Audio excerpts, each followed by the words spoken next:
to the Hall of Fame. Here's Booker T and Brad Gilmore.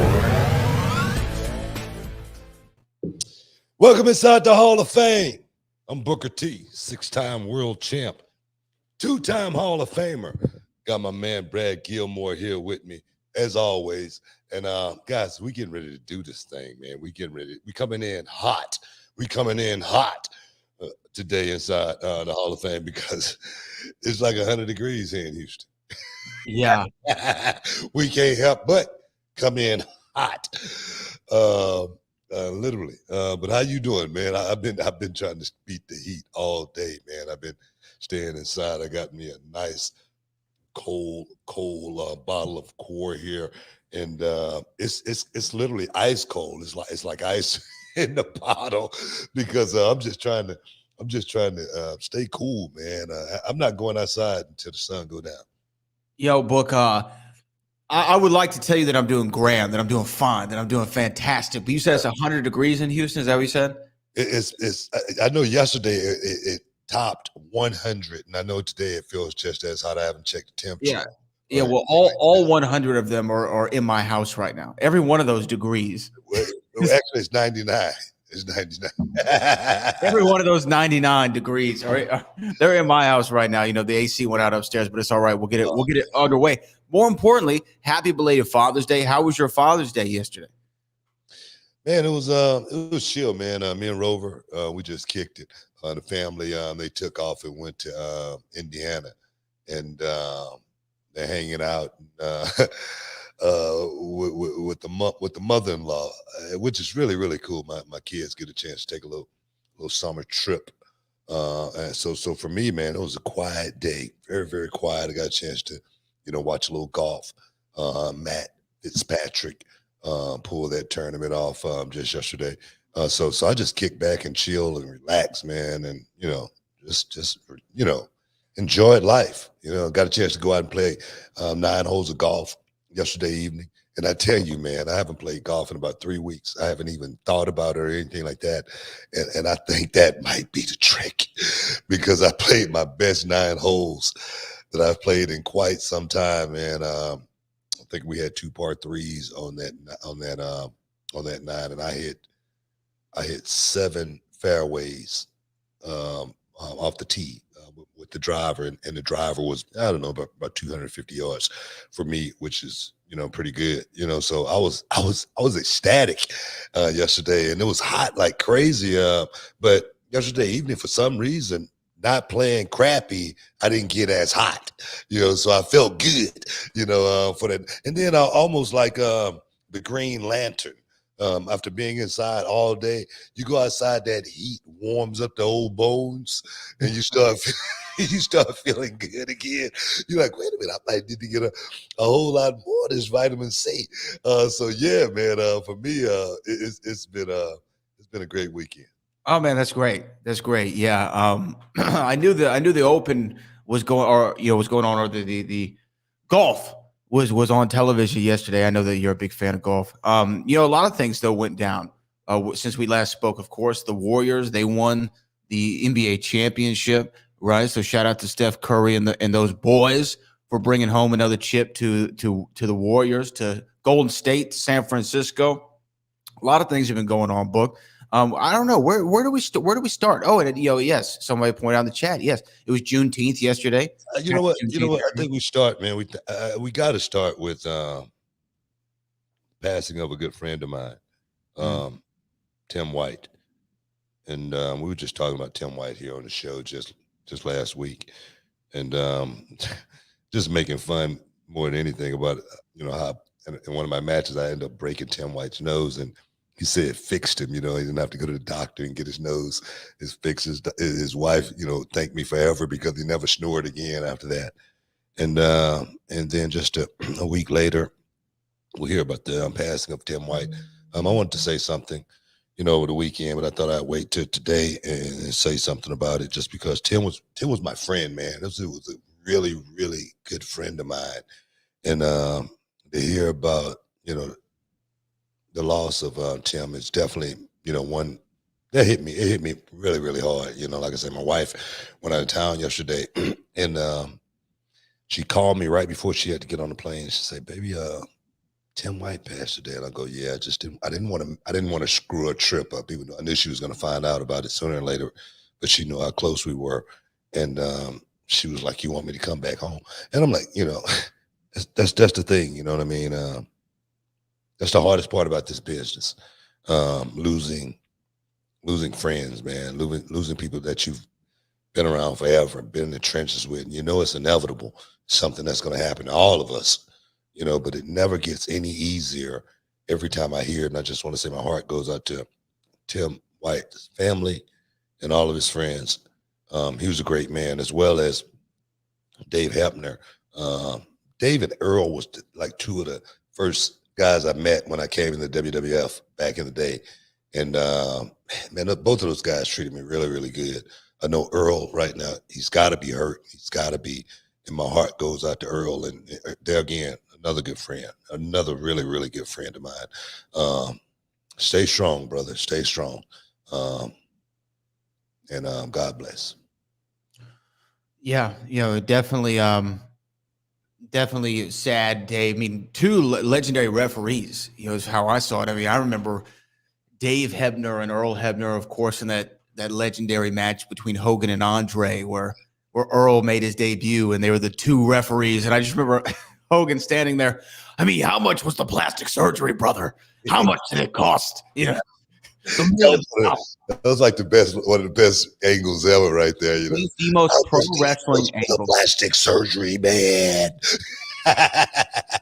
It was the most professional wrestling angle of all time, right? I mean, and the thing is, I can see whenever Dave let it be known that he had a twin, keep him under wraps. We're gonna use him someday. Yeah. I got an idea. So and then I would see Dave Hebner, of course, like whenever there was like a big brawl that came out on television, he would always run out with all the rest of the officers and producers trying to break him up. I didn't get to really know him or know his impact behind the scenes, but I know he was a longtime employee with the company all the way from the 80s to the mid 2000s, he and his brother Earl, and they had their falling outs with the company or what have you. But the Hebner name, definitely legendary. I mean, Earl Hebner was on the Impact Wrestling pay-per-view last night, 70 some years old, 73 years old. So definitely sad. And then Tim White was just one of those legendary guys. I got to meet Tim White one time during WrestleMania weekend. And I just remember him asking me, we were at the Hall of Fame, and I was backstage because I used the restroom, and I couldn't figure out how to get back. It was when we were in New Orleans. I couldn't figure out how to get back to my seat. And he was there, and he was like, I was like, hey, do you know how to get back to the seat? He's like, who you here with? I was like, I'm here with Booker. He goes, oh, you're here with Book? All right, yeah, you just go over there. He showed me the way. Right? Yeah. He like took care of me, and I appreciated that. So Tim White, a great guy. Do you remember those weird vignettes that he had for a while, though, where he was like depressed and he wanted to off himself? Do you remember those? I don't remember that. They were actually like wildly entertaining back in the day. Him and Josh Matthews would do them, and they were funny. They were comedy bits, right? Yeah. So those are some of the things that I remember about Tim White. But just two refs, two legendary refs who were two of the guys that you recognized from the Attitude Era. That was back when you knew referees. Nowadays I can't, and this is no disrespect to any referee out there, but if you ask me to name, yes, it is. No, it's not. But if you ask me to name 6 referees right now, I couldn't. But with back in the Attitude Era, I remember them all. Mike Chioda, Jimmy Corderas, Tim White, Earl Hebner, Dave Hebner. I'm forgetting some, but I mean, you just knew them. Nick Patrick, Charles Robinson, you knew all the referees back in the day. I know back in the day, Pee Wee Anderson. Pee-wee Anderson. There was a guy in WCW who was bald. What was his name? Brian Hildebrand was another one. One of my favorite referees. Not Brian Armstrong. Scott Armstrong. Yeah. Ref for a while. So yeah, I know you're talking about the guy with the bald head. He wasn't really. I wouldn't call it. He tried to be a wrestler for a minute. I can't remember. That's way too far back. But yeah, man. Yeah. So just rest in peace to those two guys. Again, from a fan's point, they were legends in my eyes. So well wishes to their family. I know it's never a great time, especially because they were both pretty young as far as I'm concerned. Like 73 and 68, like it's not the oldest people anymore, right? So I think I read up Dave Hebner had Parkinson's disease. I believe is what I read. Yeah, And I hadn't seen Dave in quite some time. I see Earl all the time, and in conventions and whatnot. But Earl was a guy that was, and still right now is good to go. Dave stepped away quite some time ago, as far as being out of the public eye. And I didn't know anything what was going on with him, anything. But like I said, man, it doesn't matter, man. It doesn't matter. We have our birth date, we have our death date, and it's what we do in between. And I appreciate the Hebner brothers. absolutely. Rest in peace to two legends, Dave Hebner and, of course, the great Tim White. Tim White. But, Book, we do have so much to get through today. And I think we already have to take a break. We got to take a quick break. Stick around. You're in the Hall of Fame. We'll be back in a minute.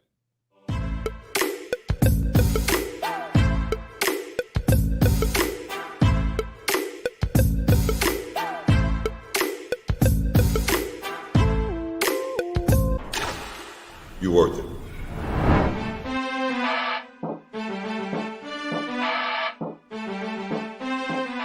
For 13 years, the King of Solar Screens has been an industry leader, and we proudly use 100% American-made products. Home of the $55 any size, any color solar screen. Well, what about arches? $55. What about circles? $55. What about rectangles? $55. Any size, any color, installed free. The King of Solar Screens, on time, every time. Now, can you dig that, sucker? Can you dig it, sucker? Welcome back inside the Hall of Fame, guys.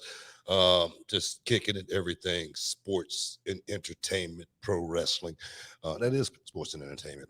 Boxing, MMA. Had some boxing going down this weekend. Joe Smith versus Archer Benavidez. I just want to make sure I said that right. And I tell you, man, that boy Benavidez went out there and put it on that boy Joe Smith. If you guys get a chance, check it out. It was on ESPN this weekend, as well as we had some UFC go down this weekend also. So check it out. But the one thing I really want to talk about right now is something we were just talking about last week, and I said I know it's going to happen. I don't know when it's going to happen. I have no inside information or anything like that. But I was talking about Paige, and I said Paige is going to be back inside that square circle, no doubt. And I think it's going to be rather sooner than later. And now Paige has announced that she will be stepping back inside the ring for WAW, her first appearance in over a decade. So there it is. Paige will be stepping back inside the squared circle. And I think I broke that story before it was broken. And the thing is, and the only reason I said it was because there again, I know how Paige went out. I know it wasn't on her own terms or anything like that. I know how much she loves the game. I know how much she missed not being in front of that crowd performing. Man, I know how much she missed it. And now to have a chance to do it, big up to Paige. And I was talking about something last week, as well as, one doctor is going to say one thing, another doctor is going to say something right across the street, something totally different. And I'm sure she's gotten the okay to get back out there and do what she loves to do. So big ups to my girl Paige for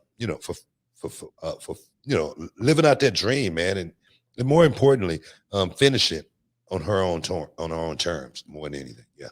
Yeah, no, it's great. I definitely want people to be able, as long as it's healthy, as long as it's healthy. I saw it's WAW. Is that the promotion that our folks run, or who is WAW? I think that's who. Isn't that their name? Sure. WAW folks. Yeah, yes, it's in the UK. Yeah, so yeah, she's heading back to the UK. So it's going to be over there. So under her own banner, and I talked about that too, as far as how well connected her family is to the bit. Her mom actually did a seminar at my school once. And she ran the guys to about 1 o'clock in the morning. So yeah, man, they love the business, and I'm just glad to see Paige there again finish this thing the way she wants to. And of course, people are saying, be careful and whatnot. It's the pain game. You know, it's what we do. It's part of what we do.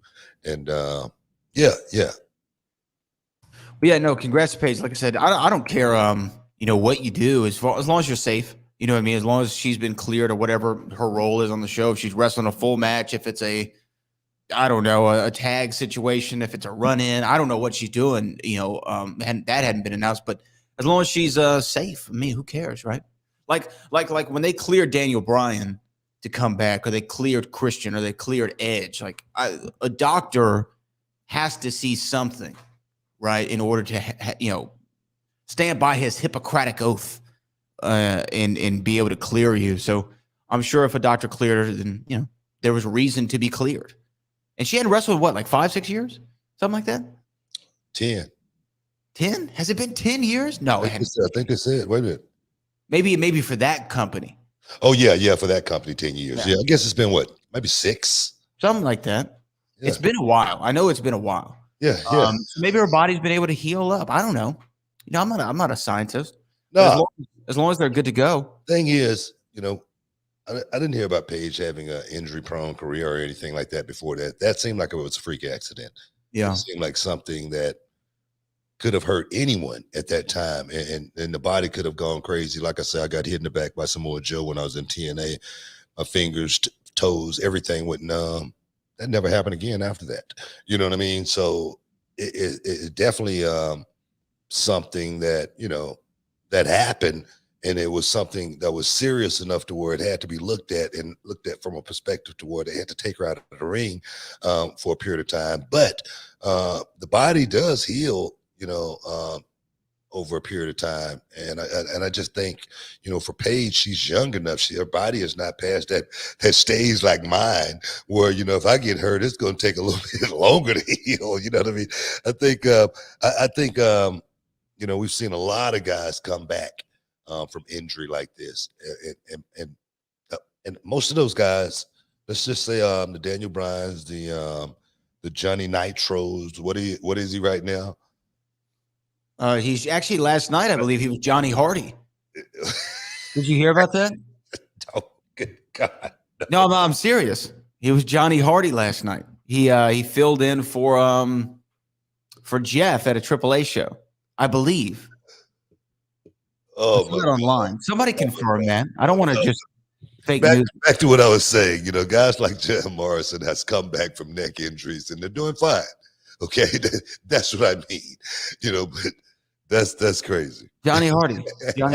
Hey, before we dive too deep into anything else, couple things to plug. Of course, upcoming this week, you're going to be riding with the Space Cowboys, right, for a special event going down at Constellation Field. Space Cowboys, the former Sugarland Skeeters, are having a big event. You're going to be signing, you and the Queen, I believe, signing with some wrestling involved. So go do that. Are you excited to be back with the Space Cowboys, book? It's going to be a royal event, man. This time, I'll have my Queen with me, but now she's enshrined. She's in the hall. The King and the Queen will be there. We're going to be signing autographs. And of course, man, I'm excited, man. I'm excited to get out there. I'm excited for reality of wrestling more than anything, man, because reality of wrestling and the Space Cowboys, I'm going to tell you right now, over this summer, guys, that's going to be a tag team that cannot and will not lose. What was that, man? So make sure you guys come out there and check out your boy, the 5-time champ, along with his lovely, lovely Queen. Yeah, it's all going to be going down again, so make sure you check it out. And we got a super chat about this from DJ 1491. You and Charmel doing your own Survivor Series in July. Watch out, book. You ain't ready for that Black Girl Magic. # Team Charmel, of course, announced today a 5-on-5 match going down at the Summer of Champions on July the 9th. Team Charmel versus Team Booker. Winner gets 100% control of reality of wrestling. And I just want to let everybody know, it just won't be Team Booker. I will be captain of that team. I will be in that ring. I will be calling shots. I will be hurting people because I built reality of wrestling from the ground with these hands, and no one, and I mean no one, will take it away. So make sure, do not miss out. Do not get shut out for the Summer of Champions. Summer of Champions goes down, of course, July the 9th. Tickets available right now at realitywrestling.com. 5-on-5. We see Aiden O'Driscoll says, I already got my tickets. We appreciate you for that, Aiden. Thank you, Aiden. But book, real quick, I found it. I confirmed it. It is legitimate. It happened. We see here on the screen in front of you that it did occur on Saturday at Triple Mania. We got Matt Hardy and Johnny Hardy. There you saw right there, doing the dance and everything. So it happened. We got Johnny Hardy. It's wrestling, man. You know, I mean, and what do you do? What do you do? What can you do? I don't know if I would be making light of that situation. I don't even know if I'd be mentioning having Jeff on people's minds from a wrestling perspective right now. I mean, I could be wrong. But I think Jeff's situation is much bigger than Triple Mania, anything that's going on in wrestling right now. And I said that before he ever stepped in the ring after he left WWE. And I want to see nothing but good things for Jeff Hardy. And right now, doing a spoof like that, I don't know. I think that's going to make him miss that more than anything. You know what I mean? Yeah, I hear you. I could be wrong. But also, you got to look at it from like the other side, right? If like they were supposed to be a big part of Triple Mania, right? Yep. The Hardy Boys. Well, one of them still is. Right. So you bring it. So you got to do a tag, right? Yeah, we bring in a tag and we do the tag. Right. Yeah, I see what you're saying. You're saying the parodying of the dancing. Yeah, the parody and the Hardy name is definitely making Hardy miss being in his spot. I can see that. Knowing that was his spot. I don't think that's going to help him at all. Is it going to hurt him? I don't know. I don't know. But I know that it's not going to help him at all. I hear you. We got to take a break. Stick around. You're in the Hall of Fame. We'll be back in a minute.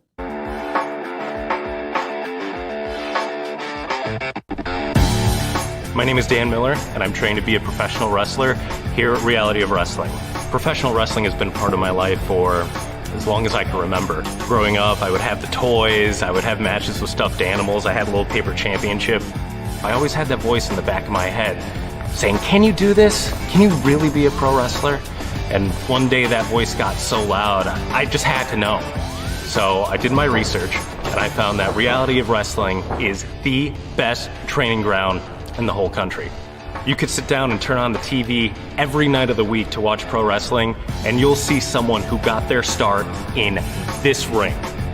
Reality of Wrestling teaches you everything you need to know about the business, from putting together the ring to putting together a TV show. This is a place where you can come and work on your fundamentals, work on your body, work on your interview skills. This is a one-stop shop for everything pro wrestling. If you have that voice in the back of your head, now is the time to find out if you have what it takes here at Reality of Wrestling.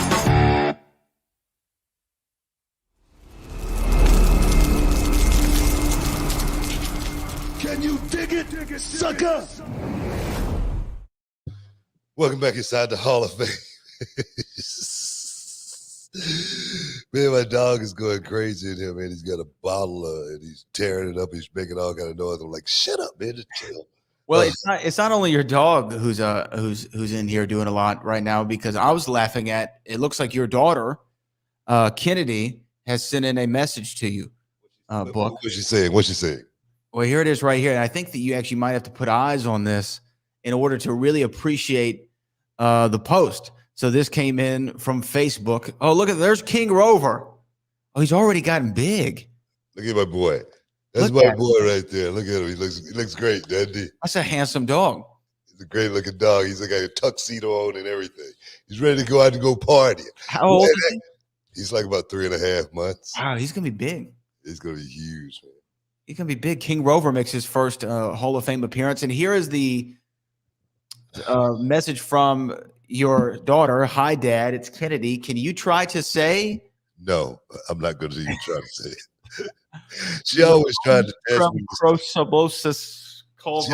Look, don't even try it, man. She's always trying to test me with stuff like that. And I'm like, no, I can't do it. No, I don't know what it is. I mean, come on. You know what I mean?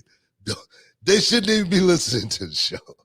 You know? We also have another super chat here from Bruce Sharp. Please explain the benefits of being an independent contractor and let people know it's not as bad as the internet says. Of course, the pro wrestlers are independent contractors. There are pros and cons to being an employee and a contractor, but do you have any benefits book that come to your mind of being an independent contractor?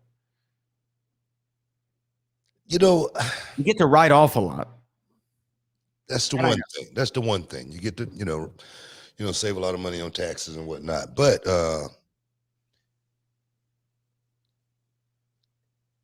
independent contractor is just, for me, a term. Okay, I mean that's what it is. Of course, we hear about independent contractors. They're supposed to be able to do whatever they want to do. Pretty much, they're independent. You know what I mean? They can do whatever they want. But I do think it's a little bit different when you sign with the WWE in being an independent contractor, because they're paying for your services. They're paying for your independent services, of course, but to be under their banner for a certain period of time. I don't think it's fully independent from a perspective to where these guys aren't coming in with their own names. Okay. And the thing is, they're willing to come in and be able to change their name. Why? Because we're going to pay you to. Okay. So I think the deal changed. I think the contract changes a little bit being an independent contractor and working for the WWE.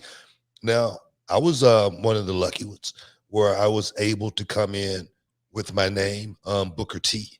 That's my real name. That's my given name. And of course, they could have said, hey, we want to change that. And I probably would have wanted to dispute that. But I was at a level in my career where I think I could have disputed it. Right. And I think I was at a place in my career to where they realized, man, I think we might get a lot more off this name than trying to change it. And then now, of course, there is King Booker. I own none of that. They created that. So it's a lot of gray areas being an independent contractor. Let's just say that. Yeah, I mean, I've done stuff as independent contractor for several different places, and yeah, it comes with the good and the bad, right? As long as you know kind of how to work around it, and be able to have a good CPA, have someone smart doing your taxes. Yeah, you can claim mileage. There's a lot of things you can claim. So, all your suits. You know what I mean? All the suits you can. Hey, that's a business experience. All your food, all your gas, all your travel, all that there. You know what I mean? And a few other things. Cali Toenail says, thank God Brock is back. He takes those titles, doors will open like a good feud with Lashley, as well as now SmackDown needs a little more going on. Yeah, so well, you know what? I appreciate that. You know what I mean? I'm glad Lesnar's back as well. But I want to eat my hat here for a second and give Riddle his props. Okay, because Riddle went out and worked his ass off with Roman last week, man. Those guys went out, man. They had me like a freaking big, 10-pound bass. I was hooked. And so many places in that match. Riddle did a hell of a job. And I want to even give more credit to Roman, because Roman, man, dude's an artist. Everybody that worked with Roman, it's their best match. They're again taking nothing away from Riddle because he did a hell of a job. But everybody that works with Roman, he brings something out of those guys that nobody else can. And I saw him do it with Bobby and everybody else that he's worked with. That's that dude at his best in the middle of that square circle in the main event. That's Roman. But I tell you, man, I changed my mind as far as a world champion. I don't think we can have one that, don't wear a pair of boots. I think Riddle I think that time with Randy Orton, man, it did something for him.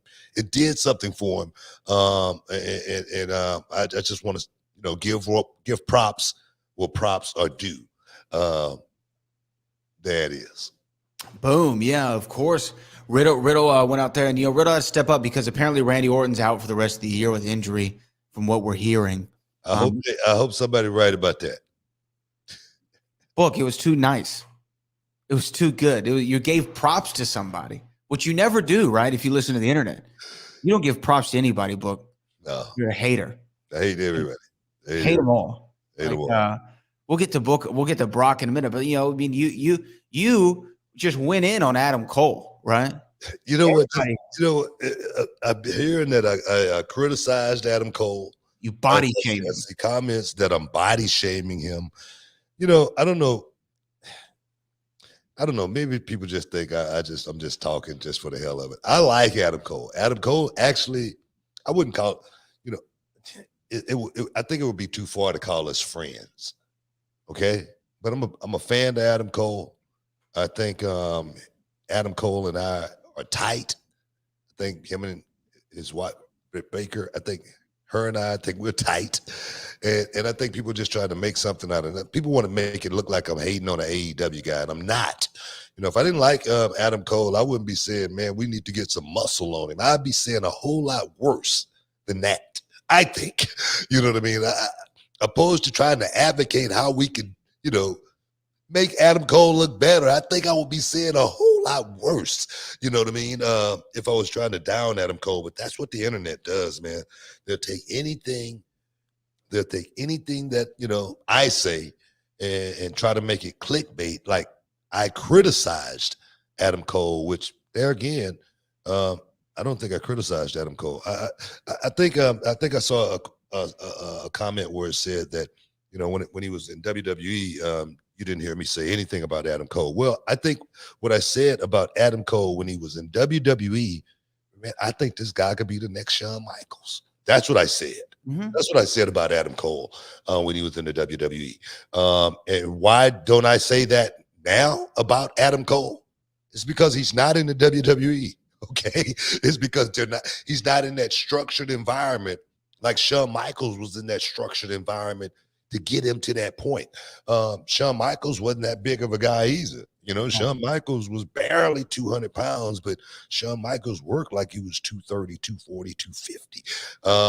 He portrayed himself. He projected himself like he was that. And then he didn't look that bad. The girls loved some Shawn Michaels. Shawn was ripped. So what I'm saying is, I think in WWE, they would have tried to guide his career a little bit differently than what he's chosen to go and do now. That was his choice to go and do that, of course. And I'm not saying it was a bad choice or anything like that, but now he's not in that structured environment where they're going to want certain things from him.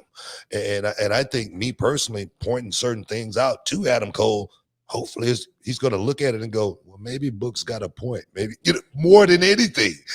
So for the people that think I'm shaming him, for the people that think I'm the WWE guy, and I'm in the pocket, and I only go with the program of what I'm only kissing butt. Just think, guys, the people that are saying that about me, you're the same thing. Seriously, because you're just making assumptions about me and what I think about Adam Cole. Adam Cole's a good dude. He's a cool dude, and I want to see him do better. I was with Adam Cole when he was on the independence circuit, telling Adam Cole, hey man, don't even worry about getting to the next level as far as WWE. They're gonna call sooner or later. And then when I finally saw him in one of the locker rooms at one of the shows, he came up to me. I go, did I tell you? Because he's talent. You know what I mean? People don't get behind Adam Cole because He's the builtest guy in the locker room. They don't, follow behind Adam Cole and do all of his stuff when he come out because, he's, Batista, and got that kind of side. He's a talented son of a gun. More than anything, and to get people to do that, you got to be talented. So my thing is this: I'm going to enhance Adam Cole more than anything. I'm not going to try to break him down. And anybody that think I'm trying to break Adam Cole down, you're wrong. We got to take a break, guys. Stick around. You're in the Hall of Fame. We'll be back in a minute.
Welcome back inside the Hall of Fame, guys. We just chopping it up, talking a little some.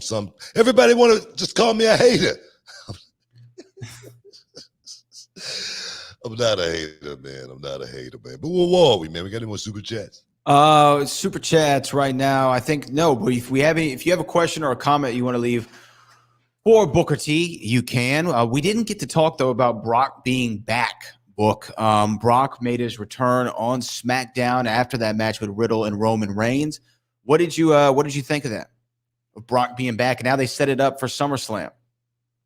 No, man, it was a huge surprise. I don't think anybody saw that coming at the end of the match or anything like that. I know I didn't see it coming. I'll be on Raw Talk tonight, and I'll probably be talking about it. But I didn't see it coming or anything like that. But that's one thing about WWE. They can find themselves in a position and they can, make a phone call, to somebody like Brock and say, hey, man, we got a check. Do you want to come pick it up? You know what I mean? And Brock, yeah, I'm on my way.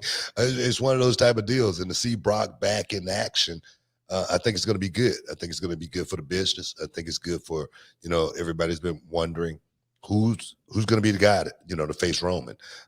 Cody's down. So yeah, definitely. To pull the trigger on Brock, get him back in action. It's a good thing. Brock, I like that Brock's back. I think Brock is box office. Brock adds something to the show. Brock being the main event of SummerSlam, yeah, it makes sense. I will say this, though. I would like for Brock to be back on television, but I'd like for him to be programmed with somebody other than Roman Reigns. Only reason is I feel like I've seen this story just a little too much. There's a point there in the mid-2000s where it felt like we saw John Cena and Randy like at every other pay-per-view. Like they were always wrestling each other. And not that their matches were ever bad. There wasn't a bad match between the two of them, right, that I can remember. And it's the same with Brock and Roman. They never have just a terrible match. They have some that are better than others, but overall, they always go in there and they service the fans and they do the job.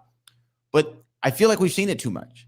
And it's a little bit of the law of diminishing returns. Like, why not? And I get like a lot of it's to sell tickets to running a stadium, for SummerSlam in Nashville. They need to move seats. I think they have like 30,000 sold or something like that. They kind of go for 40 or 50,000. I don't know.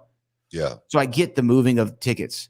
But like for Roman, why not go with let's get Bobby back in the main event scene. He and Roman hadn't gone at each other. What about AJ Styles? There are people on the roster that I feel like you can go to, even with Cody being down, even with Randy being down.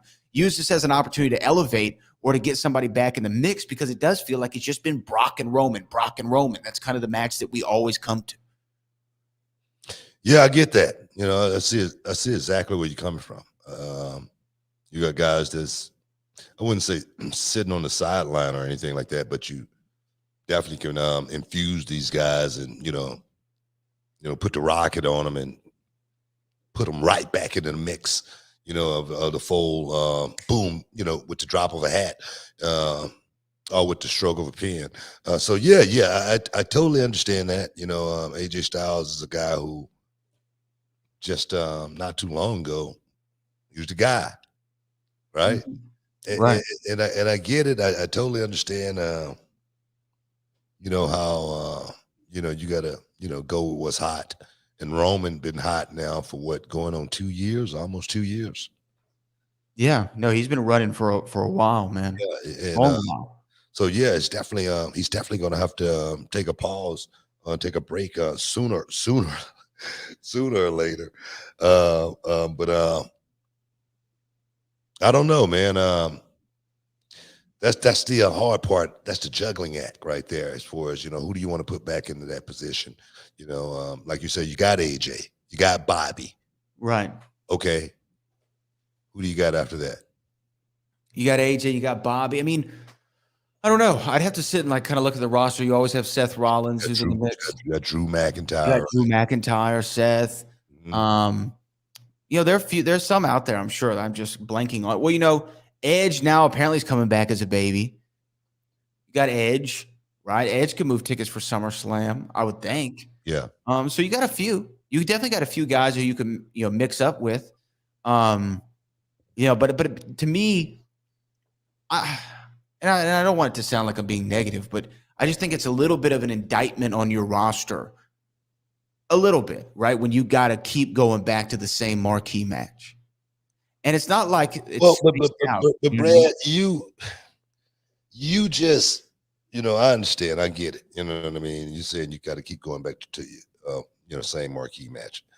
But you was one of those guys who was just talking a couple of weeks ago and talking about unifying the title and one guy having the title and this and that and whatnot. And this is the resort of that kind of stuff, not having, championship matches. You want to see the championship defended. Okay. That's your point.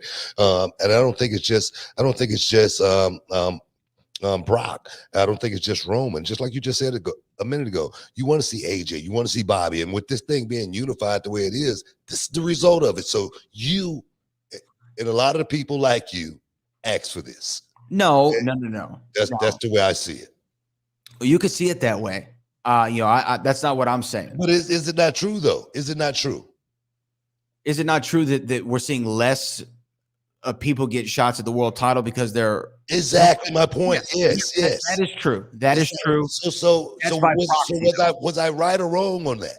You're right. Yeah, you're right. Mathematically speaking, it's not the reason why we're in this situation. This is not the reason. This way. No, it's not. No, it's not. This is not the reason. The reason that I'm saying is that we're having Brock Lesnar and Roman Reigns again doesn't have anything to do with the unification of the titles. Well, they got the titles, and they got all of them. Yeah, but why can't? Oh, but look, take Brock out, put AJ in.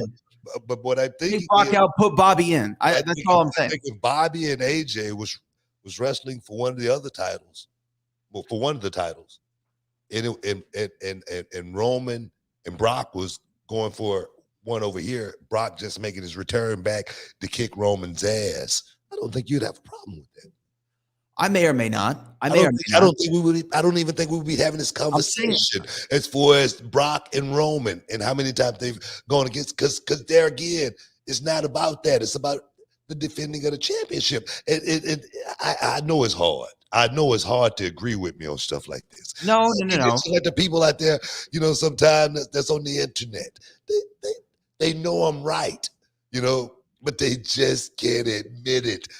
To me, in the dark, you know what I mean? When the door is closed and the lights are off, they said, damn it, he was right again. I get it, Brad. So I'm not going to hold you for that one. I'm not going to even, come down hard on you about that at all. I'm just I'm not going to do it. Okay. It's not, that's actually not what I'm saying, but that's okay. We can move on. All I'm saying is I don't see why we got to go back to Brock and Roman. I'm just saying we wouldn't be having this conversation if the unification of the championship picture would have been a little bit different. Okay, I'm just saying. Just saying. Okay. And the thing is, I know I'm right on it. Everybody in the chat, they know I'm right on it. Oh, look, what you are right about is that, yes, when you have unified titles, it takes away from other opportunities, from other talent, right? Now, also, it inherently makes that unified championship more special. So there's a pro and there's a con to it, right? Okay, tell me this here. Tell me this. Okay, when a boxer unify all the titles, he's got every one of them: WBA, WBC, IBF, WBO. Do it make him feel any more special? To me, it doesn't. I'm sure that it does. To me, maybe to him it does, but to me. Oh, to you as the fan? Yeah. No, I don't know. I don't know if I agree with that. Because if I hear this guy's the unified champion of the world, he's got every title, I'm looking at him as the baddest man on the planet. I already knew he was bad. Was he the baddest man on the planet today? He might be. Tomorrow, he might not be because he might get knocked out. That's just the way the business is, but it's not going to make me any more excited that he has all the belts. It should make him feel better. I mean, it should make more money for him. He should have, he should have more prestige. He should have more, gold points when he step into the room. That's just part of it. But for me as a fan, I don't care if he's the unified champion or not. I just want to see him fight. That's my deal. And the thing is, Brad, I know we got to take a break here in about a minute and a half. I know it's hard for people like yourself to agree with me on stuff like that, but I'm right on this one. I know I am. And everybody in the chat, they know I'm right. And ain't gonna hold you for that one. All right. It's okay. You know what? I ain't gonna hold it against you. I'm not gonna do it because I'm a merciful man. I'm a forgiving man. That's who I think you're doing right now is I think you're opinion shaming me. Is what you're doing. That's what you're doing, Puck. No, I'm just kidding. Look, I understand what you're saying, but I think that I'm gonna speak for the average viewer. And the average viewer, if I see a unified champion, I inherently think that he's more of a badass than than two guys who have the same title. You know what I'm saying? Well, that's normally okay. You speaking from a person who's you just said it from a fan's perspective. Yes. Looking at the guy and they see he's the unified champion. That's a person that's never seen a fight before. We ain't talking about them. Okay, we're not talking about those people. Okay, we're talking about the educated fan who knows about boxing, who knows about fighting. You know what I mean? It's just not going to make me, jump for joy. Like I say, it should make that person jump for joy being a unified champion because there again, his prestige goes up like crazy from that perspective. But for me, if he's bad, he's bad. I didn't care if Mike Tyson was the unified heavyweight champion of the world. I just wanted to see Mike Tyson knock somebody out. Guys, let Brad know. We got to take a break. Stick around, guys. You're in the Hall of Fame. We'll be back in a minute.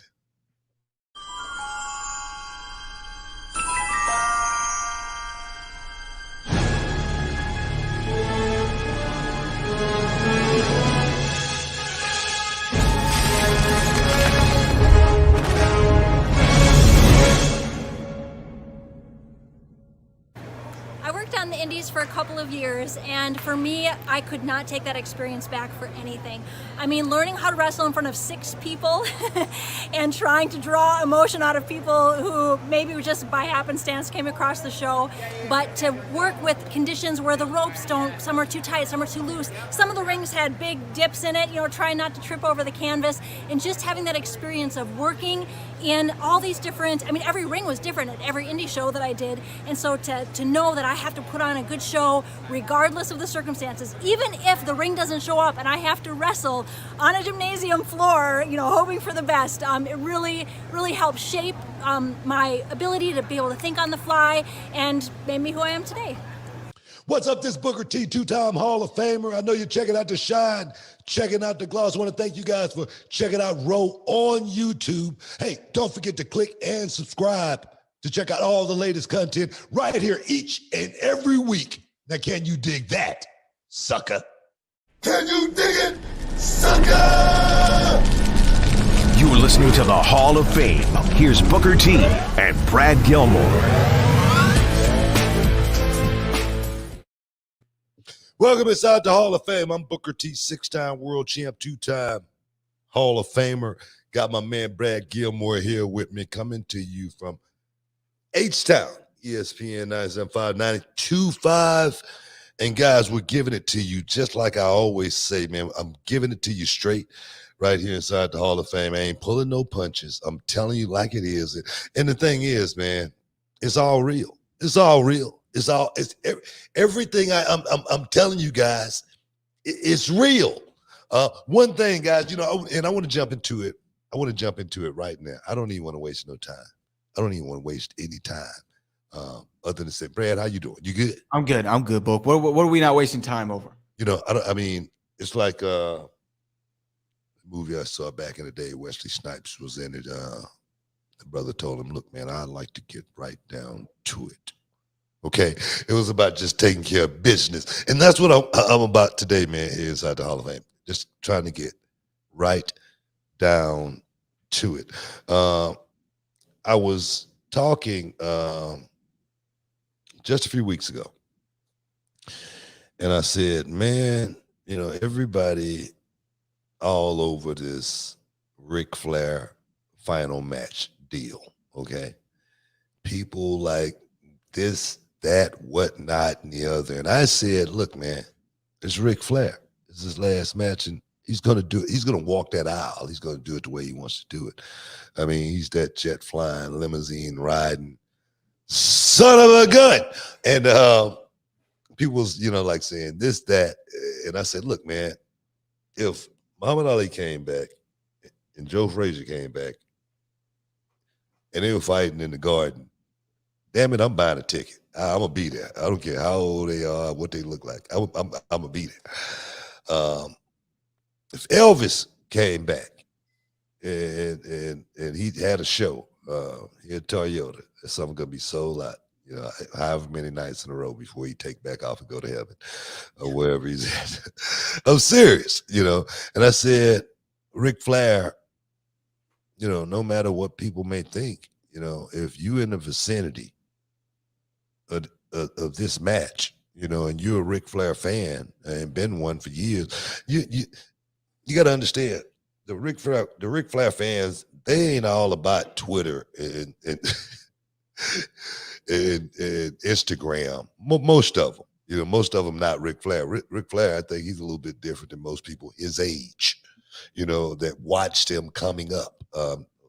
Most people, a lot of times, they're a little bit older than you. So a lot of Ric Flair fans may even be a couple of years older than him. So my thing is, if you're a Ric Flair fan, you going to show up to see it, no matter what he looks like, because it's not about that. I say when Mick Jagger walks in the room, they don't say, man, who's that old dude? They say, that's Mick Jagger. Right. Let me get an autograph, man. Let me see if I can get a picture with him. That's what they say. They don't talk about how old he is. And I think I need young people to understand that more than anything, especially young people on social media that ain't never did anything in the spotlight. They just talk about it. They just put on Twitter about what, your job is, and they've never had that job. So my thing is, they just moved it from the fairgrounds to the municipal auditorium that holds about 7,000 people in Nashville. And I would not be surprised if 7,000 people showed up to see it. Yeah. I'm serious. I'm serious because Flair. It's saying, farewell to, the greatest, that ever did it. A lot of people think that way. Mm-hmm. They could be wrong. But a lot of people think that way. So I just want to say there again, I'm not out to try to prove people wrong or anything like that. Try to score points here or anything like that. I'm just making it clear, man, to young people, understand one day you're going to find yourself in that same spot, and you better hope somebody love you as much as they love Ric Flair. Almost, they had to open the room. So obviously a lot of people love this dude. So there again, big props to the Nature Boy for, doing it his way. Like Frank, man, like Frank Sinatra. You know what I mean? Gonna do it his way. I get it, man. No, big props to Ric Flair and Conrad and everybody's put the event together over there for Rick's last match. Again, as long as I just want everybody to be safe. I'm hyped for it, to be honest with you. Like you said, I remember when and this is the example I think you gave on the show when Shamrock and Gracie were going to fight. Yeah. And the undercard was Dada and Kimbo Slice. And look, on paper, did I know these weren't going to be 5-star classics? Yeah, I was pretty sure. But did I want to be in the building for it? You're damn right I did. Not just want to be in the building. How exciting was it being in the building that night? It's one of the most fun shows I've ever been to in my life. God bless, man. I was saw Matt Hughes on Dynamite last week. Yeah. Mm-hmm. And I'm just glad to see he's up and moving around, man. But I sat next to Matt Hughes that night, and it was before the accident. Yeah. And man, he was such a freaking nice guy, man. He was so nice. And him and I was we were sitting there, and Charmel was sitting there, and he was talking to Charmel, and he touched her on the leg. And he looked at me and he goes, "Man, I'm sorry, man. I'm sorry, man. I'm just a touchy-feely guy, man." And I go, "It's cool, bro." But he was such a nice dude that night, man. So I'm just glad to see Matt Hughes back up and running, man. Yeah. I mean, I was glad to see him too. He looks like he's still feeling some of the effects of that accident, right? I mean, it was such a for people who don't know, he was I think crossing the train tracks, right? And a train hit him. Yeah. I mean, the absolute worst possible accident. Yeah. And he's lucky that he's still walking around and breathing, living and breathing. And yeah, he and Tyron Woodley appeared as a part of American Top Team. And then I think they kind of turned on him on Dan there. So anyway, yeah, Ric Flair, 7,000 strong maybe for Flair's last match. Still, we don't know who the opponent is. See, look, this just shows you the draw of Rick, right? We don't know who the opponent is. We don't know what other matches are on the card. We know nothing. All we know is Ric Flair's going to be on the show, and it's his last match. And they're already having to move it to a bigger venue. Hey, man, like I say, again, man, I think he paid his dues for people to want to pay respects to him, in his last match. It's not about, I don't think it's about people actually thinking that they're going to see Ric Flair go out there and have an hour Broadway or anything like that.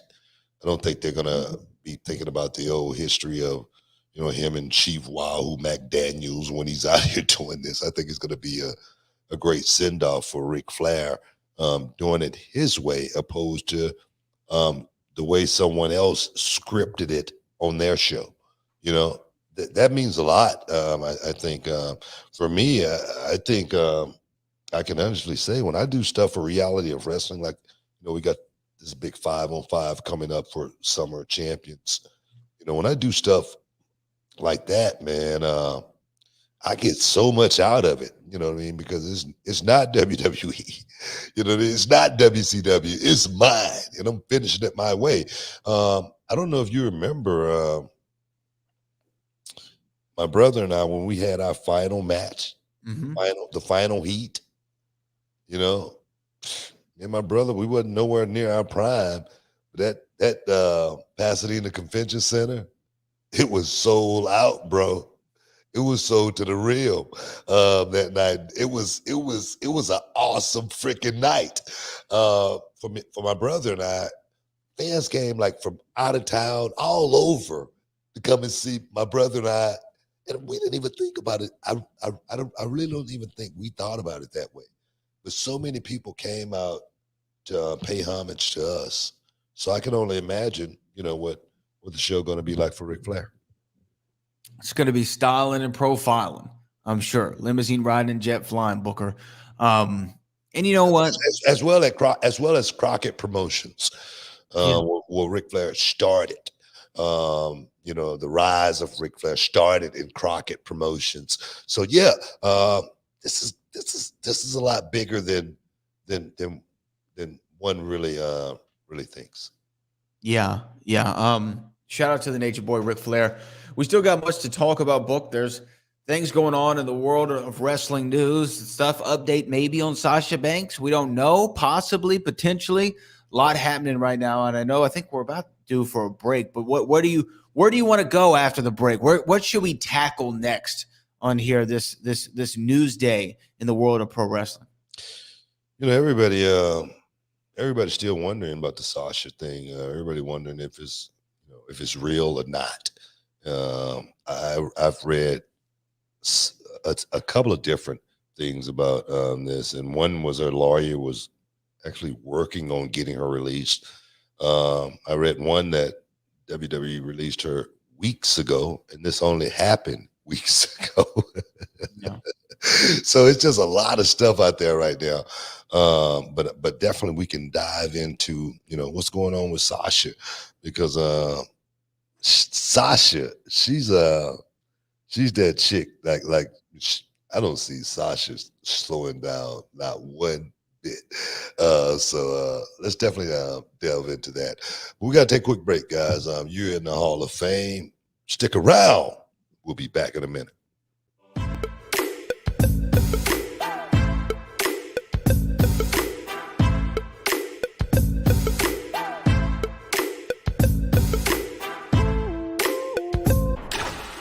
You're worth it.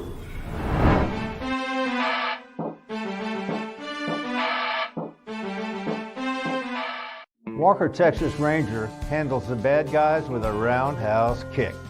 I'm Jim Walker, Walker Texas lawyer. I handle the insurance companies with a roundhouse kick to the wallet. If you've been injured in a car, truck, or motorcycle accident, give me a call at 713-552-1117 or visit my website at walkertexaslawyer.com. You'll be glad you did. Why would you call anyone else?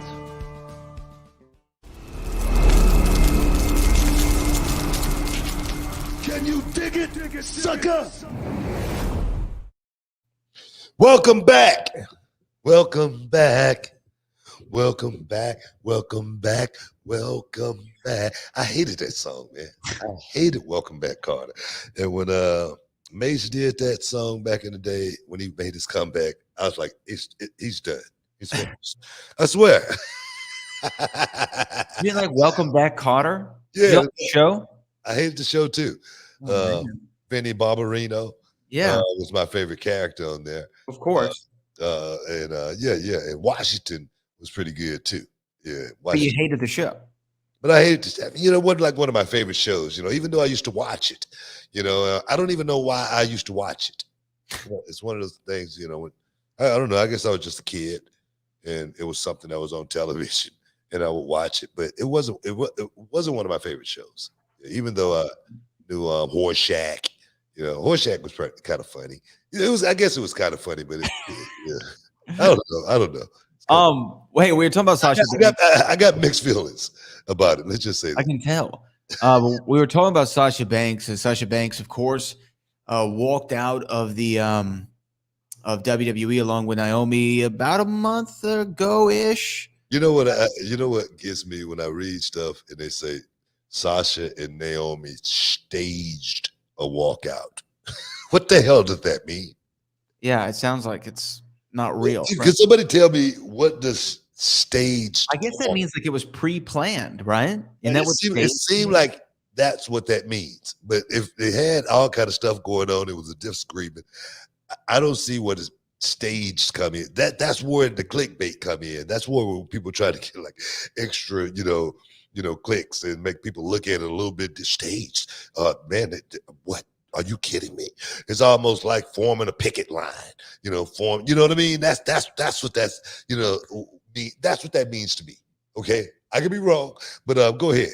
I didn't mean to cut you off, but she and Naomi walked out of WWE over disagreements with creative and a path forward.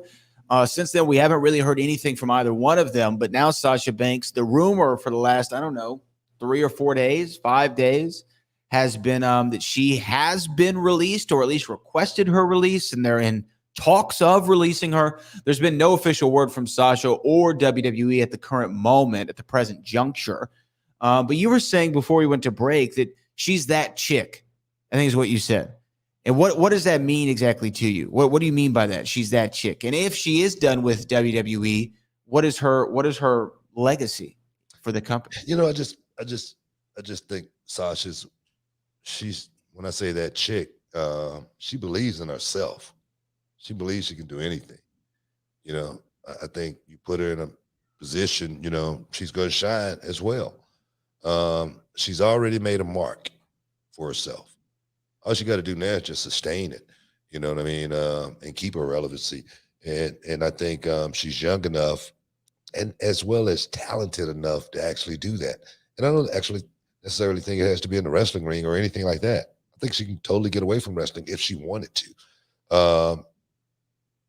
That's what I mean about being that chick. And people have heard me, say things about Sasha, from a criticism perspective too. And they're probably wondering right now, what the hell is he talking about? How can he be saying that about her when he said this? Because I'm a realist. I know talent when I see it. And I've always put Sasha, near the head of the table as far as being one of the best performers in WWE, or as far as what we've seen from the women. Period, man. Sasha ranks very, very high. She knows what the hell she's doing inside that ring, man. I'm serious. I can't take that away from her, and no one can. No one. So that's what I mean. Sasha, just say for instance, you wasn't really a big wrestling fan, and you say, yeah, have you ever heard of Sasha Banks? And you go, well, I've heard that name before. I don't know who it is, but I've heard that name before. Sasha is like, her name will get there well before her because she's that good. Yeah. Yeah. No. I mean, that's what I mean. And she's got a star quality about her. I mean, like you said, so even if she doesn't go into wrestling again, and here's the thing, if she does get released from WWE, if Tony Khan doesn't make that phone call immediately the moment that he's legally allowed to, he's out of his mind. So I don't think that he is. I think he's going to make a phone call to Sasha Banks and at least explore that conversation if it gets to that point. But I think she could be success without ever being in a wrestling ring ever again. And we know that, she goes through times, and I don't know if it's travel or whatever it is, where she doesn't seem like it's always the place that she wants to be. You know what I mean? And that's completely valid. And she got noticed for Star Wars off of the Hot Ones wing eating show, right? Like, she's just got a star quality about her wherever you see her. So if she's not pleased with wrestling, and I don't want to make that assumption for her, but if she's not pleased with wrestling and she wants to move on, I feel like she can find a job. She gonna make money doing something. 100%, 100%. That's exactly the way I feel. So yeah. I think Sasha, I think she's like you just said, she's gonna be okay.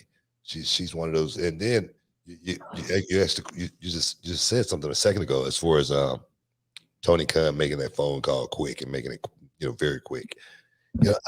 I don't know if that's. I know people are gonna take this and run with it, but I don't know if that's the place for Sasha. I'm just gonna say that. I don't know. I really don't know if AEW is the place for Sasha Banks. I see what you're saying. I will say the AEW women's division has left a little bit something to be desired. I mean, for a long time it was the Britt Baker show, and rightfully so, because I felt like she was the biggest draw for as far as the women went. She was the one that made the most sense. I would like to see, honestly, the AEW women get more opportunity and time on television. Well, they don't get a lot. And so I say that to say, though, this is if those factors kind of didn't change and you throw Sasha Banks into the mix, one of two things can happen. One, her star power demands more television time, and by proxy, getting more television time for the women. Or two, she gets frustrated, like some may have already, with the lack of opportunities for women on television. And, she ends up in a similar place like she was before, dissatisfied with creative. I don't know which way. The reason I say that, Sasha, AEW may not be the place for Sasha. Let me just put a bow on that. After Sasha go and work Britt Baker, where does she go from there? Yeah, I know. The options are limited. Options are limited. That's what I'm saying. And I'm not throwing any shade on Thunder Rosa or, Nyla Rose or any of those other girls. I'm not Ruby Soho, right? You have Athena, Jade Cargill. I mean, there's a few, but yeah, I mean, it's not the depth that at one time WWE had. You know, I think WWE's kind of gone through a little bit of a flux with their women's division as of late, but still, I mean, not as many names, sure. Yeah, that's what I'm saying as far as but look here. I could be wrong. Yeah, sure. I could be wrong. But lately I've been batting 1,000. Right? You've been hitting pretty good. I will admit that to you. Lately I've been batting 1,000, man. I'm serious, So and did you tell me Rene Dupree came to my defense? I'll do that. Oh, you didn't tell me that? I didn't say Rene Dupree. Oh, okay.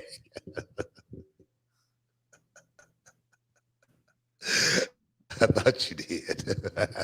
Well, he should. But heck yeah, man. But I don't know, man. We got these super chats. We do. This one comes from Holla. If you fear me, who said Tony Khan and Vince need to stop with the disrespect. I'm putting a bounty on Ric Flair and Dustin Rhodes, and Brian Keith needs to collect. # pay up. I like the Brian Keith gimmick there, but what are we talking about with Tony and Vince there? I mean, to stop with the disrespect. I'm not sure. Give me a little bit more on that, Holla, if you feel me. Give me a little bit more on that right there, because we can elaborate from disrespect perspective. I have, nothing wrong with diving into that right there. But this comes from Glenn, who says Brickhouse Brown buried you, Booker, and he said you stole his gimmick and catchphrase. I haven't heard this. I did hear Brickhouse Brown doing an interview one time, and he was talking about all the people that stole stuff from him. And he said The Rock stole stuff, I stole stuff. Every black wrestler stole everything from Brickhouse Brown. And I must say, Brickhouse Brown might be one of the only guys I didn't steal something from.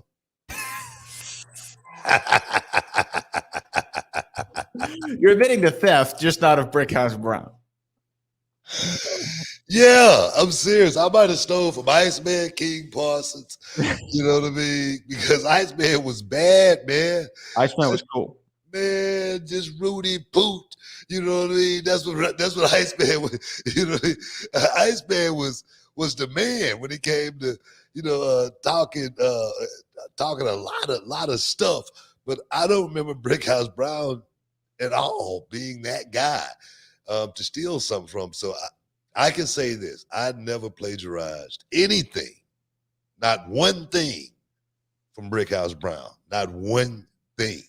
Pat Tanaka, flying elbow, yeah, suplex, Bret Hart, giant, bang, of course, you know what I mean? I did that, you know what I mean? But Great Muta, the way I would fly so gracefully over certain guys, on the drop down.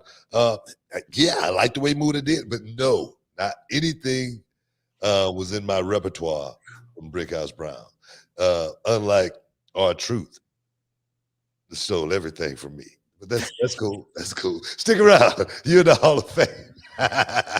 We'll be back in a minute. A little bit. But I think the match that everyone kind of saw me at my, I got the right exposure, I guess, is when I faced Ricochet in Japan for the Best of Super Juniors. And I think a lot of people saw that match and was like, all right, well, this is what Will does. He's a flippy guy. But I saw the constructive criticism that everyone would say, and I would go, hang on, no, they've got a point.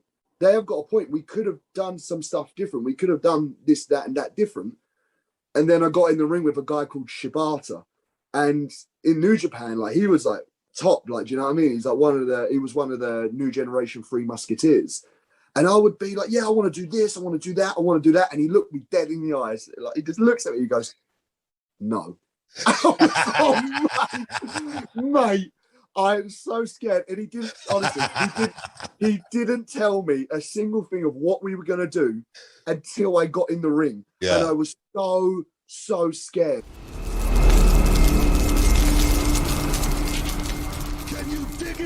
sucker. Welcome back inside the Hall of Fame. I'm not gonna sing that song again. Don't do it. Thought about it for a second. I was like, nah, the song sucks. Yeah, man. We're back. We're back, and we're talking about everything pro wrestling today. Got any more super chats? Yeah, this is from Hala If You Fear Me, who says again, I'm just supporting my guy till he wins. I mean, meant disrespect in a silly way, like WWE and AEW crazy for not signing Brian Keith. He's out here killing it. There you go. There we go. I get that. Yeah. You know, man, business is tricky, man. The business is tricky. I wonder about, what happened with Keith Lee. You know what I mean? Because then again, I don't, because the business has changed from when I was, on the rise, when I was, in my prime and all of that. The business has changed, you know what I mean? I look at the situation with Keith Lee, and then Keith Lee got hurt, didn't he? Well, he was out for a while. He had issues with COVID. Yeah, and that right there, that long haul stuff is real. People don't really think about it. And then Keith Lee came back, and then they put the Bearcat thing on him, and then of course, man, you get these days, it ain't like it was back then. These younger guys, they get a little bit more frustrated than back in the day. Just think about it for a second. Someone like Kane, who had to go through so many different transitions before they found Kane. He was a dentist. He was a this. He was a that. Right? Yeah, he had a few gimmicks, and then finally found Kane. But it took a minute. Now, man, the younger guys, man, they are impatient. They want it right now, and I get it. I go back to guys like Eddie, and Benoit, and Barry Saturn and all those guys, the Radicals. They say, man, we want it, and we want it now. We tired of freaking playing second fiddle to, so I get it. I understand that as well, but I definitely thought Keith Lee was a guy who knew the business because he was trained by Killer Tim Brooks. You cannot be a student of Killer Tim Brooks and not know the business. And I said a few things about Keith Lee, people, say I was criticizing him as well, just because I thought Keith Lee's a big guy, and Keith Lee do a lot of small man stuff. He could turn flips, he can do that kind of stuff. But I can tell you this, as Keith Lee gets older, his body's not going to allow him to do that. It's just not going to happen. Right. So I say condition people to seeing you work a certain way now, because later it's going to come like that, so that's the only thing I'm thinking about. I look at these guys that do this independent stuff, and, when they get, hired, when a promoter book them, they're booking them to do exactly that stuff. You know what I mean? So yeah, you can imagine someone like George Anella, when he get booked, people are going to want him to do something crazy, especially now after the last incident. They're going to want him to do something, man. Can you top that? Like I say, can you light your whole body on fire? Just jump into the audience. We have a bunch of super chats here, and this is our last segment. Let's try to get to them all. Real quick. Glenn says, any quick stories of Ray Traylor? I remember he returned in 2002 during a match with you in Austin and hit him with a brutal stiff chair shot. I guess Austin hit him or you hit him. I don't know. I can't remember which one of us hit him, but I do remember Big Boss Man, Ray Traylor. Yeah. I remember from the Big Boss Man more than anything, right here in Houston Wrestling. Sam Houston Coliseum. That's the first time I ever saw him. He was, Big Bubba Rogers, managed by Jim Cornette, and he was bad, man. He was bad, wore all black, man, with the black hat, and he was one of those guys that you knew he was gonna, be good, make it to the next level. one thing I remember about Ray Traylor, man, you know, you can think about the gimmick and all that stuff. Big Boss Man gimmick was definitely probably his best run in WWF back in the day. But that dude, man, he was always laughing, man. He was always laughing right before he got ready to go out and do his thing, man. You know, he was the happiest guy in the world, man. I miss Ray Traylor, man. Good dude. Absolutely, man. Big Boss Man was always cool. I like Yeah. when he came back in that last run. You know, he wore the all black and had the The little vest. and he had the nightstick. Yeah. No, I'm telling you, man. It's cool.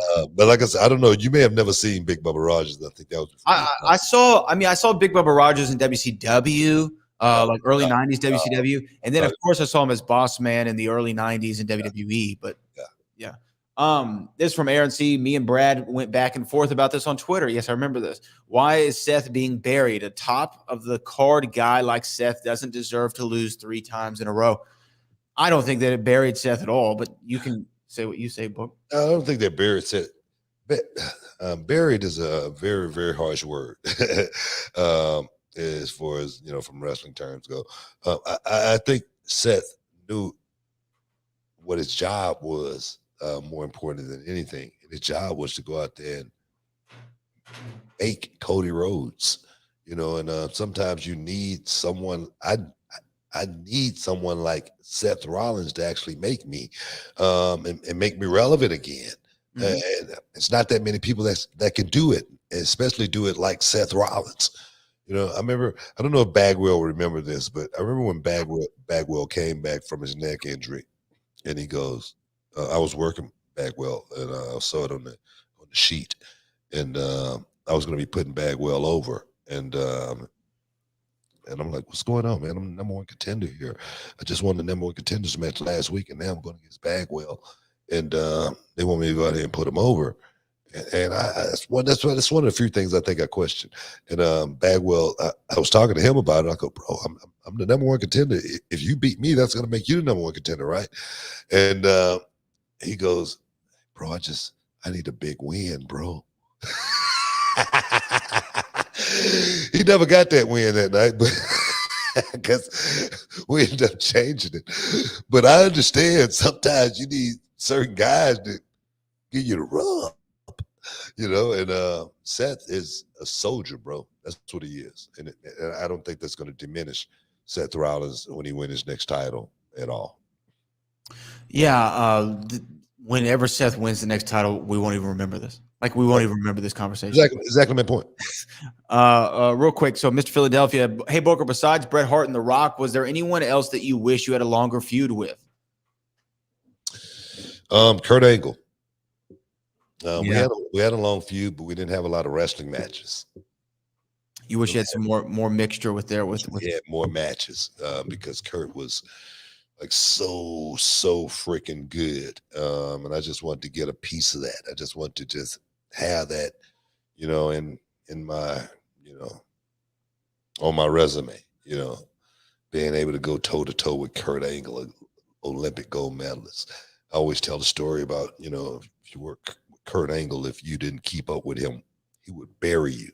He would bury you so deep, and I used to challenge myself just to make sure I could keep up with them and see if, you know, how good I really am. You know, if I could, you know, even though I've been around longer than Kurt, I give that pedigree, him being an Olympic gold medalist, a little bit more prestige than anybody else that I've actually gotten in the ring with from a realistic perspective. Yeah. Let's go to the next one here because we just have limited time.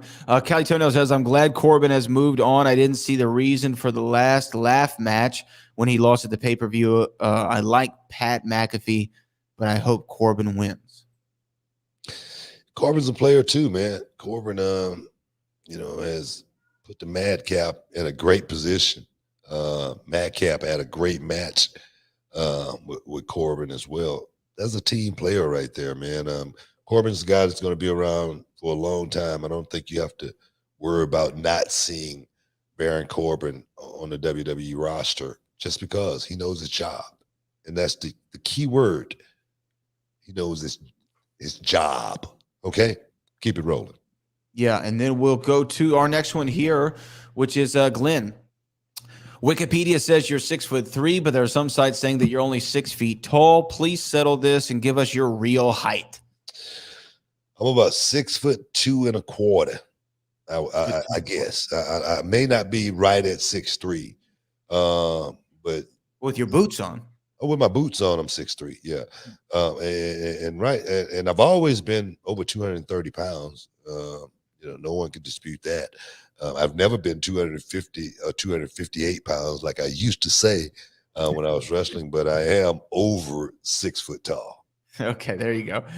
LT says, what happened to the main event scene in WWE? The fact they brought back, I'm assuming he's going to mean Brock, says they're desperate. What happened to character development and elevation?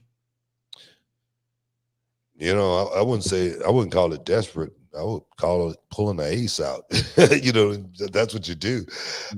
And character and development. There again, I really think, man, I know, it's not a popular thing to be talking about or anything like that, but especially, in WWE, with WWE wrestlers and WWE characters. But sometimes, man, you got to put yourself in a position for someone to see you and want to put the rocket on you. I talk about, you may not get much time in the ring. You may not get a chance to do a whole lot in the ring, but you got to make people look at you a certain way and go, man, we need to do something with this guy. We can't just be wasting time with. And a lot of times that's on the talent to actually get that done. Right now, a lot of times, a lot of people are waiting on somebody to write something for them. Man, when are you going to write something? I've never once thought about somebody writing something for me. I said, I'm going to go out here and whoop somebody's ass to the point to where somebody say, man, we got to keep him over. That's why I got 35 titles. Not put myself over or anything like that. But then again, yes, I am. And we'll see. I think, you know what? We're a little bit over time, guys. I know there's 2 more super chats here. I promise you we're going to take them on Wednesday's show. On Wednesday's show, we're going to take these super chats because, Book, we're just running out of time. We'll talk about all the stories we didn't get to, including. Sure, man. You sure you can't edit them out or whatever? I'm just okay. We'll take them. We'll take them. We'll just edit it. She Shed Rogers, Neighborhood 91. Even though it's past Father's Day, can you speak on the trials and tribulations of being a father in and out of wrestling? Yeah, and I could tell you it's hard as hell. I could tell you it's not easy, especially I got a son that's 35. And I was a single dad, raising my son, and it was really, really hard being on the road. My sister had to, keep him for me, a lot of times it was school time, and I was back and forth. I really missed out on so freaking much, you know what I mean? And now I got a chance, a second chance, with my kids, Kendrick and Kennedy, they're 11 years old, and they came and woke me up and, made me feel like, super dad, so yeah, man, it's awesome, for me at this stage, being able to, enjoy, that part of my life, being able to watch my kids grow up. So yeah, man, awesome time. But there again, it could be hard times at the same time. Yeah, no, I know. I can only imagine how it is to have to try to be a single dad and be on the road. Sean Morgan says, Booker, what was your relationship with the Warrior? Man, a lot of people got a lot of bad stories about the Warrior. So I don't want to be the only one who don't. I was overseas with the Warrior. And you know what? I'm not gonna even go there, man. Because like I said, I hate telling people stories. But my relationship with Warrior, I had a pretty okay relationship with Warrior. He was always kind to me. He was always nice to me. Other than the one time he was getting ready to make his comeback, and the Warrior, he called me and he said, "Man, I want to come down to your school. I heard so much about it. I want to come down to your school and train with you for my comeback." And I was like, "You got to be kidding me! It's Warrior calling me. You want to train with me to big comeback?" I'm like in awe. So I'm like, "Yeah, man. Just let me know when you want to come down." And he called me like a week later, and he said, "Man, I'm making my plans to come down to train with you, and I'm going to put in 100%." I'm like, "Just let me know when you're coming down." He said, "I'm going to be coming in on Friday, and I land at 2 p.m. and I have a 6 p.m. flight out the same night." And I go, "You landing at 2 and you got a flight out at 6?" He goes, "Yeah." I go, "I think it's going to take a little more time than that." I think he ended up going to train with RVD. All right, one more here before we wrap this up. This is from E. Blake 221. How confident were you in making it in WWE when Vince bought WCW, and did you expect to have the incredible run that you had in WWE? I never expected anything in WWE. How comfortable I was, how did I feel about that? Man, I knew I could work with the best guys in the world. I had no thoughts at all that I wasn't going to make it in the WWE. As far as having the run goes, that's something that happens with putting in the work. A lot has to, work out for you in order for something like that to happen. Like not getting injured all the time, being Johnny on the spot, making sure you, able to get the job done. I've talked to you about, I talked to you guys about, the company got to trust you. I think I said that back then, and somebody thought I was throwing shade on somebody, which I wasn't. They got to know that they can trust you to be able to make every date that they're going to throw at you, and every one of those is a test. Everything is a test, and you got to be able to pass every test every time. And that's where the run comes in. That's why guys like John Cena makes it to that level and stay at that level for so long. That's why guys like Roman make it to that level and stay at that level for so long, because of those intangibles. We got to get out of here, man. We got to get out of here. Everybody for stepping inside the Hall of Fame. They get being enlightened on everything. And when I say everything, I mean everything here inside the Hall of Fame. Appreciate you, Brad, as always. All you guys in the chat, we appreciate you each and every time. But right now, guys, peace. And we out.